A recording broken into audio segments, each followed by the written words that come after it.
महायुती सरकारने वैद्यकीय शिक्षणाच्या अभ्यासक्रमात जे विद्यार्थी प्रवेश घेतील त्यांच्यासाठी संपूर्ण शुल्क भरण्याची सक्ती नको असा निर्णय घेतलेला आहे। यामुळे विद्यार्थ्यांचं शैक्षणिक नुकसान होणार नाही। राजश्री शाहू महाराज शिक्षण शुल्क शिष्यवृत्ती योजनेअंतर्गत जी रक्कम विद्यार्थ्यांना मिळते ती रक्कम बँक खात्यात जमा झाल्यावरच विद्यार्थी महाविद्यालयात जमा करतात।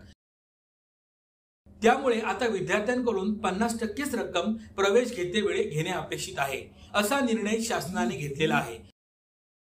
यामुळे पात्र विद्यार्थ्यांना शिष्यवृत्ती स्वरूपात जे शिक्षण शुल्क बँकेत जमा होते ते प्रवेशाच्या वेळी घेऊ नये असा महत्त्वाचा निर्णय शासनाने घेतलेला आहे।